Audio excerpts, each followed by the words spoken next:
Greetings, citizens. As you may have noticed, I am back in the automobile. I'm often in the automobile, probably because I'm usually either driving someone somewhere or picking them up, and that's just kind of my lot in life. I like it though. Gives me a lot of time for intro and extrospection. I think it's important to have those things. But that's not really what I wanted to talk about today. What I wanted to talk about was technology as a extension of memory or creativity, or the means by which people produce stuff and then publish it and share it online, because I think that's something that doesn't get enough focus. I mean, it does because people use it every day, but I don't think they think about it when they're doing it. Like today, I spent some time researching like old fiction from the internet, from 90s, 2000s stuff, because even though I had a computer and I had the internet in the 90s and 2000s, I was also a dad to a little kid. You know, my first kid was born in 1993, so I didn't have any time to do like hours and hours in front of YouTube. And we also had really limited equipment. I think I got my first 486 back then, and we didn't have but like a cheeseball dial-up modem, so it took 45 minutes for a page to load of one picture. And so I didn't have access, or I didn't have the patience to wait for access to like videos and things like that. And then by the time my kids got to where they were old enough that I could actually spend time working on stuff, I'd moved on to painting and drawing and that kind of thing, and then going back to school and stuff. So I spent all my time in classrooms, and I didn't really get to experience the full joy of things like Jeff the Killer or Ben Drowned or any of that stuff. And I have since gone back and watched like Local 58, and I love it. I think it's great. I think that kind of stuff is fun. But I love these ideas, just the concept of the repository of creativity and human creation online. And I want to build something like that for myself, because I mean, I have boxes and boxes of like journals, drawings, old paintings, old stuff that I've collaged together or made or received in the mail from people. I've done mail art for 100 years and I love that stuff. But I want to do like a machine, I guess you'd call it a network or a server or something, that I can house all that stuff, primarily because I don't trust online stuff. I don't trust online storage. I don't trust at-home storage either, because I've lost a lot of stuff that way. I used to collect a lot of things. I collected Pez dispensers, Viewmaster slides, vinyl records, comic books, postcards, all kinds of stuff that I've collected since I was a little kid. I remember watching The Little Yellow Dinosaur and Snoopy Meets the Red Baron on Viewmaster, and that would have been 1975 or 76, something like that. So I've been a collector for 1,000 years, and then I lose everything. Partially because we move. Every time we move, 50% of what I have doesn't come with me. So I want a way to archive what I've got and what I have access for other people to find it. So, all of these postcards that Mariah and I have been collecting for years, I want a way for people to go and look through them and go, oh, wow, that's cool. I mean, because some of them are just weird, old postcards that Mariah and I have found, balsa wood postcards from the 1940s, and leather. I found a leather postcard once, which, I mean, I'm not really into making things out of leather anymore. I had my leather jacket for years, but now I'm kind of against that. But the idea of an ancient leather postcard fascinated us so much, we bought it.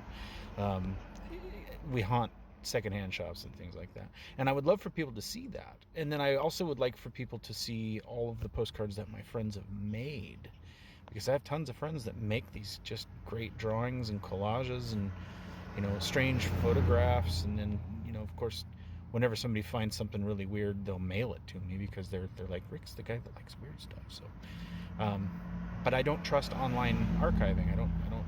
I got burned by things like StumbleUpon and mp3.com and MySpace and all these other places crashing and burning, and their archives just disappeared. So all of the work that I put into posting things online goes away. It just evaporates.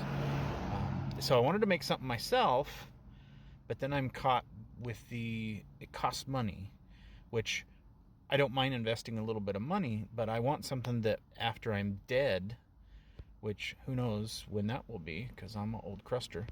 I'm a cruster, totally. So I need some way for things to be archived online and not evaporate.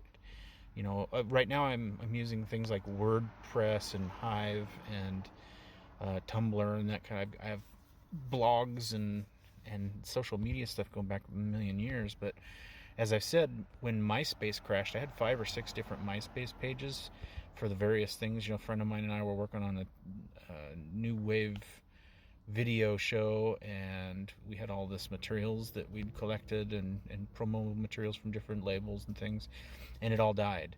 And then all of my zines and things that I had posted online, because I had a collage zine called Phantom Conversation that I had all of the issues posted online, and then they just when MySpace reset, this stuff's all gone, and I don't have access to it anymore. Even though I also don't have the computer hard drive that those were originally on.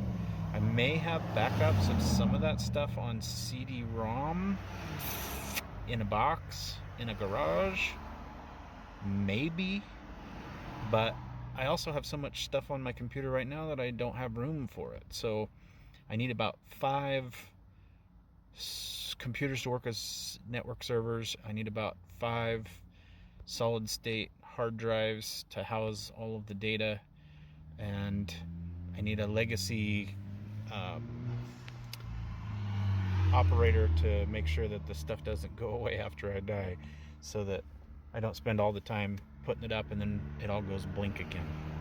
So that's my goal now, is I'm going to try and build my own little self-perpetuating machine at home to keep all the arts and pictures and photographs. And friends have sent me poetry and stories. I did for 100 years well, it was actually only 7 years, but I did a blog where we did 7,000 posts, myself and about 10 other people, drawings, writing, stories, passing back concepts, back and forth concepts in different fake religions and stuff.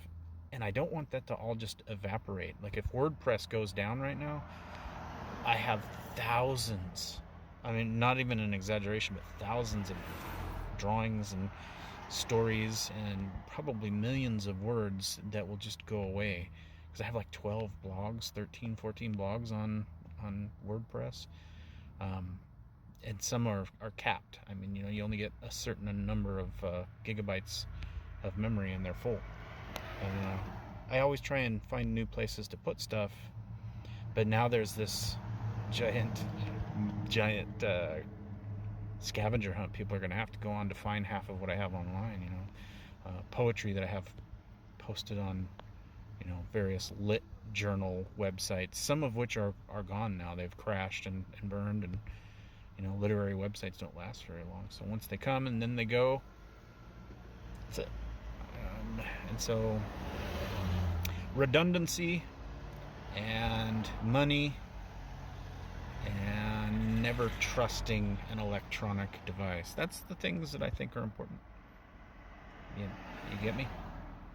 So let me know what your thoughts are on this. Is there a way to do it? So I was hoping blockchain would, but blockchain nowadays seems to be more about scamming people out of money real quick than it is about archival materials. So maybe a distributed ledger is a good idea, because then you have various nodes so it doesn't all crash at once.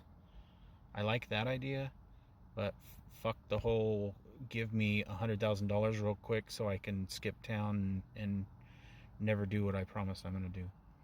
We good? KO.